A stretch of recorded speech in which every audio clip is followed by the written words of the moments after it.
இயேசு கிறிஸ்துவின் இனிதான நாமத்தில் இன்றைய ஆவிக்குரிய சிந்தனைக்கு உங்களை அன்புடன் வரவேற்கின்றோம். இப்போதும் ஒரு பாடலுக்கு பின்பு உங்கள் சிந்தையை தெளிவிக்கும் ஆவிக்குரிய செய்தியை கேட்கலாம். விசுவாசியின் காதில் படக்கேசு என்ற நாமம் விருப்பாயவர் செவியில் தோனி இனிப்பாகுது பாசம். விசுவாசியின் காதில் படக்கேசு என்ற நாமம் விருப்பாயவர் செவியில் தோனி இனிப்பாகுது பாசம். ஆண்டவர் இரட்சகருமாகிய இயேசுவின் இனிதான நாமத்தினால் உங்களை வாழ்த்துகிறேன். நம்முடைய ஆவிக்குரிய சிந்தனைக்காக யோவான் எழுதின சுவிசேஷம் 14ஆம் அதிகாரம் 1ஆம் வசனத்தை நான் வாசிக்கிறேன். உங்கள் இருதயம் கலங்காதிருப்பதாக, தேவனிடத்தில் விசுவாசமாயிருங்கள், என்னிடத்தில் விசுவாசமாயிருங்கள். கலங்கி போய், சோர்ந்து போய், நம்பிக்கை இழந்து போய், பயத்தோடு அடுத்து என்ன செய்வதென்று புரியாமல் குழப்பத்தோடு இருந்த சீஷர்களை பார்த்து இயேசு சொல்லுகிறார், உங்கள் இருதயம் கலங்காதிருப்பதாக. எங்கு பார்த்தாலும் குழப்பங்கள், யுத்த மேகங்கள், போராட்டங்கள், எதிர்பாராத விபத்துகள், ஆபத்துகள், தோல்விகள், கஷ்டங்கள், நஷ்டங்கள், வியாதிகள் சொல்லிக்கொண்டே போகலாம். யாருக்காவது ஏதாவது ஒரு விதத்தில் இன்னைக்கு பாதிப்பு வருகிறது. இதனால் இருதயத்தில் ஒரு கலக்கம், இருதயத்தில் ஒரு துக்கம். காலையில் எழுந்த உடனே ஐயோ இந்த நாளெல்லாம் என்ன பண்ண போறோன்னு தெரியலையே, வேலைக்கு போனாலும் கஷ்டமா இருக்கு, ஸ்கூலுக்கு போற பிள்ளைகளுக்கும் அது கஷ்டமா இருக்குது. எதை எடுத்துக்கிட்டாலும் எல்லாருக்குமே ஒரு விதமான துக்கமும் கலக்கமும் இருதயத்தை நிரப்புகிறது இந்த நாட்களில் பார்க்க முடிகிறது. கலங்கி போன சீஷர்களை பார்த்து சொன்னதோடு மட்டுமல்ல, தேவனிடத்தில் நீங்கள் விசுவாசமாயிருங்கள், நம்பிக்கை இழந்து விடாதீங்க. வாழ்க்கையின் காரியங்கள்ல இப்படியே போக போவதில்லை. தோல்விகள் வந்தாலும் கர்த்தர் அதை ஜெயமாய் மாற்றிக் கொடுப்பார். கஷ்டங்கள் வந்தாலும் அதையும் மாற்றுவார். நஷ்டங்கள் வந்தாலும் அதே நஷ்டத்தை மாற்றி அதிலே நன்மை உண்டாகும்படியாய் செய்வார். இதுதான் ஆண்டவர் அந்த இடத்தில் தைரியம் கொடுக்கிறார். சோர்ந்து போன சீஷர்கள் அப்படியே கடந்து போய்விட்டார்களா? இல்லை. இயேசு சிலுவையின் மரணத்தை சந்தித்து மரித்து உயிர்த்தெழுந்த பின்பு சீஷர்களை பார்த்து மீண்டுமாய் தைரியம் கொடுத்து என்ன சொல்லுகிறார்? எருசலேமிலே காத்திருங்கள். அப்படியே கீழ்ப்படிந்து காத்திருக்கிறார்கள். பரிசுத்த ஆவியானவர் வந்த அவர்களை நிரப்புகிறார். ஒரு புது பலன் அவர்களுக்குள் வருகிறது.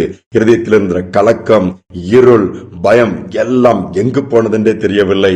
எழுந்தார்கள். எப்படி எழுந்தார்கள்?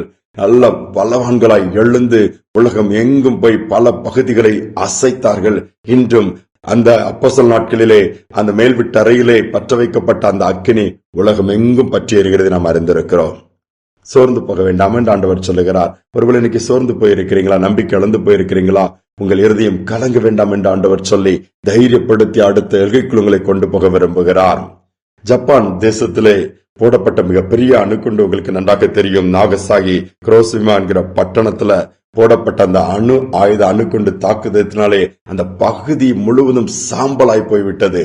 கட்டடங்கள் நிற்க முடியவில்லை, அங்குள்ள தாவரங்கள் நிற்க முடியவில்லை, எல்லாம் உருகி வெந்து ஒன்றுமில்ல. அந்த அளவு தாக்கத்தை ஏற்படுத்தினது அன்று போடப்பட்ட அந்த அணுகுண்டு. ஆனால் அந்த ஜனங்கள் அந்த இடத்தை பார்த்து அப்படியே இனி அவ்வளவுதான் என்று சொல்லி சோர்ந்து போய்விடவில்லை. அந்த ஜப்பான் மக்கள் அதை பார்த்தவர் பாதிப்பு ஏராளம்தான். ஆனால் மீண்டுமாய் அதை சரி பண்ணினார்கள், மீண்டுமாய் எழுந்தார்கள், மீண்டுமாய் கட்டினார்கள், மீண்டுமாய் சூழ்நிலையை மாற்றினார்கள். சோர்ந்து போய் இப்படி ஒரு அணுகுண்டு போட்டு இப்படி நாசமாக்கிட்டாங்களே, எல்லாம் போச்சுன்னு சொல்லி பார்த்து இன்று வரை புலம்பிக் கொண்டிருக்கவில்லை. மாறாக அதே நிலைமை அப்படியே மாற்றி காண்பித்தார்கள்.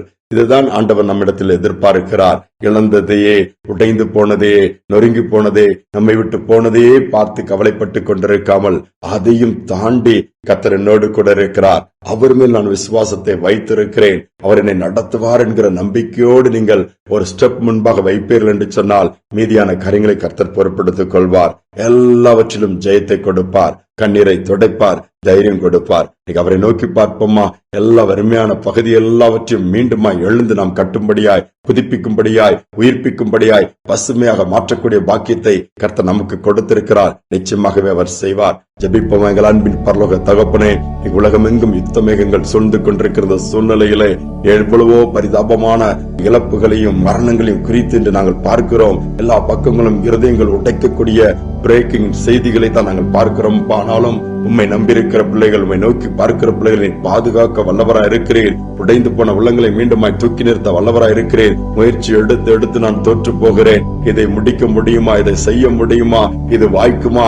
இது என்ன ஆகுமோ? இதனுடைய முடிவு எனக்கு தெரியவில்லை என்று அங்கலாய்ப்போடு கூட இருக்கிற பிள்ளைகளுக்கு நன்மைக்கு ஏதுவான முடிவுகளை நீர் கொடுப்பீராக.